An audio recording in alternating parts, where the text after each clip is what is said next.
చేస్తున్నా భయపడతలేదు. ఆమె కేవలం కల్వకుంట్ల చంద్రశేఖరరావు గారి రక్తంగా పుట్టిన బిడ్డ కాబట్టి తెలంగాణ స్వతంత్ర ఉద్యమాన్ని ఏ విధంగా విముక్తి చేసుకున్న మహానాయకుడు అదే విధంగా తెలంగాణ రాష్ట్రంలో బడుగు బలైన వర్గాలకు దేశవ్యాప్తంగా బడుగుల రాజ్యాధికారం కోసం పనిచేస్తున్నది. నేను చూస్తున్న దాంతో పాటు 14-15 నెలలుగా పనిచేస్తున్న నిర్మాణం కూడా మండలిలో కూడా బిల్లు చర్చ పెట్టకుండా బిల్లు తీర్మానం పెట్టి ప్రపోజ్ చేస్తే కూడా బిల్లు పెట్టాలి, బిల్లు చర్చ జరగాలి. ఎక్కడ ఇరిగేషన్ లో కమిషన్ పెట్టిన తీర్మానం పెట్టాలి, కులాల వారు లెక్కలు పెట్టాలి, లెక్కలు బహిరంగం కావాలి. పద్మశాలు ఎంతమంది, ఒడ్డర్లు ఎంతమంది, చాకళ్ళు ఎంతమంది, కుమ్మర్లు ఎంతమంది, మునుడు కాపులు ఎంతమంది విషయాన్ని కూడా బహిరంగం చేయాలంటే నిక్కచ్చిగా చెప్పిన నాయకురాలు అంటే అది కేవలం కూడా శ్రీమతి శ్రీ కల్వకుంట్ల కవితమ్మ గారు. కాబట్టి మనందరం కూడా ఆశయ సాధనలో మరి ఈ రోజు మనం రేపు జరగబోయేటువంటి పూలే గారి విగ్రహ ఏర్పాటే కాదు, పూలే విగ్రహ ఏర్పాటు అనంతరం కూడా మనందరం కూడా మరి కవితమ్మ నాయకత్వాన్ని బలపరుస్తూ రాబోయే బడుగుల నాయకత్వానికి కవితమ్మ నాయకత్వం వహించి మీరు ఎన్ని అడుగులకు వచ్చినా భయపడకమ్మా, మేము ఖచ్చితంగా బడులందరం కూడా మీ వెంట ఉంటాం, మేము ఖచ్చితంగా మీ తోడ్పాటు అందిస్తాం. మేము ఆనాడు కేసీఆర్ పోయినప్పుడు కూడా ఒంటరిగా ఉండే ఆనాడు అందరూ కూడా కేసీఆర్ భయపెట్టించి మీ వల్ల తెలంగాణ రాష్ట్రం కాదు వద్దు ఆయన కూర్చోమని చెప్పారు.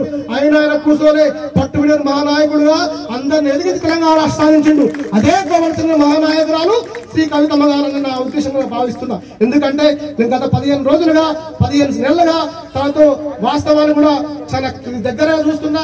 మంచి నాయకురాలు, కమిట్మెంట్ నాయకురాలు, దీక్ష పరురాలు. మరి అందరినీ కూడా మరి బడుగు అంటే వాస్తవాన్ని కూడా వాడు అంటాడు ఇన్ని రోజులు మాట్లాడలేదు అగ్రకులం అంటాడు. వాస్తవానికి కడుపు నిండి ఆకలి పెట్టే నాయకురాలు కావాలి. ఆకలితో ఉన్నవాడు ఆకలి పెట్టేవాడిని దేవుడు అంటే మేము దేశంలో 130 కులాలకు కూడా మనందరూ కూడా రాజ్యాంగాన్ని రచించిన మహానాయకుడు కూడా మరి తండ్రుడు అనే విషయాన్ని పక్కన పెట్టి మరి మాట్లాడలేము కదా. అందరం కూడా దాని దేవతగా రాజ్యాంగబద్ధంగా కురాన్గా బైబిల్గా భగవద్గీత పాటిస్తున్నాం. ఖచ్చితంగా మహానాయకురాలు కవితమ్మ గారి ఆశయాలు ఖచ్చితంగా కూడా సిద్ధించాలని మనస్ఫూర్తిగా దేవుని ప్రార్థిస్తున్నా. మరి మీ ఆశ సిద్ధించేందుకు కూడా మీ అందరం కూడా మీ అందరి కనులు మీతో పాటు బడుగులైతాం.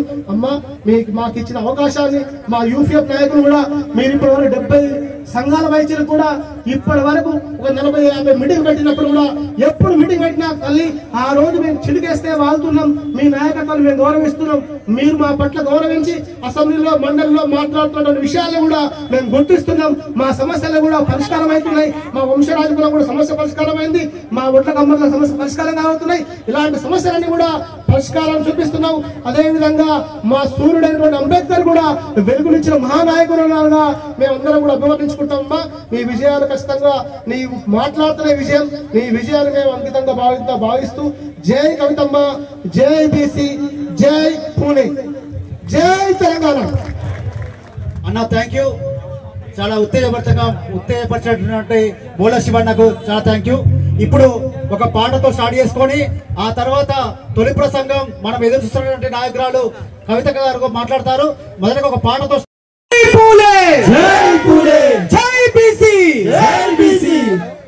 అట్లనే ఎత్తి పట్టుకోరు రాజు చేతులు, అట్లనే ఎత్తి పట్టుకోవాలి అన్న కొత్త ఫోటో. జై కవితక్క, జై కవితక్క. అరే పెట్టాలే పెట్టిందంటే అది కేవలం యునైటెడ్ పూలే ఫ్రంట్, తెలంగాణ జాగృతి, బిఆర్ఎస్ పార్టీ 50 మంది తెలంగాణ బీసీల విజయంగా ఇవాళ మనం భావించాల్సినటువంటి అవసరం ఉన్నది. మరి మళ్ళీ డిమాండ్ చేస్తా ఉన్నాం, మీరు ఖచ్చితంగా ఆ బిల్లు ఎక్కడుందో చెప్పాలి. అసెంబ్లీలో కౌన్సిల్లో బిల్లు పాస్ అయి 4 వారాలైంది. 4 వారాలైన తర్వాత గవర్నర్